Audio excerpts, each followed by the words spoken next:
ကန်ကြမ္မာဝကျွေးဟာအလုံးကိုကြောက်ဆရာကောင်းတယ်ကန်ကြမ္မာဝကျွေးဟာအလုံးကိုကြောက်ဆရာကောင်းနှုတ်ကြုံသွားလို့ရှိရင်လူတွေဟာခံရရောဘဝမှာသူဟာဘဝတစ်ခုမှာကျောင်းတဲ့ဘုန်းကြီးတော်ဖြစ်တယ်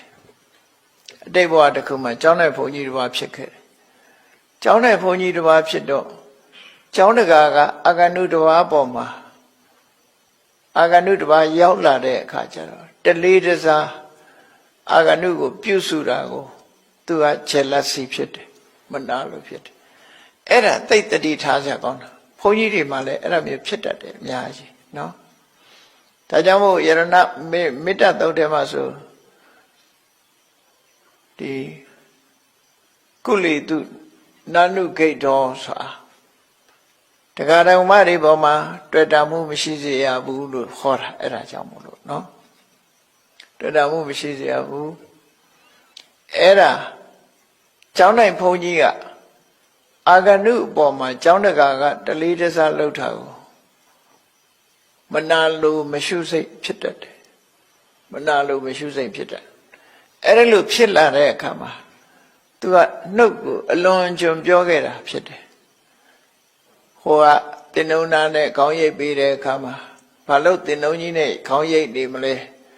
တမွေးစီထန်သီးချမ်းနဲ့ဆွဲနှုတ်ရင်မကောင်းဘူးလားဆွဲနှုတ်တာကောင်းသေးတယ်သူအိတ်တဲ့သူလှူတဲ့အိယာဘောအိမ်မဲ့အစာမြေကြီးဘောအိတ်ထားကောင်းတယ်သူလှူတဲ့ဆွမ်းစားမဲ့အစာမစင်စားနေတာကောင်းတယ်လို့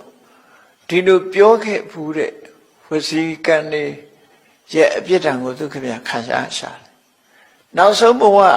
လို့ဆိုရမယ့်အချိန်မှာမြတ်စွာဘုရားပွင့်တဲ့အချိန်သူလူလာဖြစ်တယ်လူဖြတ်ကြတဲ့ကမိဘကနိုးတိုက်ရင်နို့မဆိုးဘူးဘာစားလဲဆိုရင်လူမစင်ကိုကြိုက်နေတယ်သူကမစင်စားရတဲ့အနေထားပဲပြောခဲ့တဲ့စကားရဲ့နှုတ်ကြွခဲ့တဲ့အပြစ်ကြောင့်မို့လို့နောက်ဆုံးမှာဒီကလေးလေးဟာထမင်းကျွေးလည်းမစားဘူးဘာစားလဲမစင်မဲစားနေတယ်အဲ့ဒါလို့ဖြစ်လာတဲ့အခါကျတော့မိသားစုဟာအဆက်ရလာတော့သူ့ကိုမကောင်းကြောင်းပို့ဆိုပြီးတော့ပရပိုက်ကြောင်းတစ်ကြောင်းကိုသွားပြီးတော့ပို့လိုက်တယ်ပို့လိုက်တဲ့အခါကျတော့သူပြောခဲ့တဲ့အတိုင်းပဲခေါင်းကအမွှေးတွေကိုသူ့ကိုမြေချင်းတူးပြီးတော့ပခုံးပေါ်ခေါင်းလေးတွေဖော်ထားပြီးတော့ဟိုတရုတ်တည်းရဲ့အရက်ဝိုင်းမှာတွေ့ဘူးလိမ့်မယ်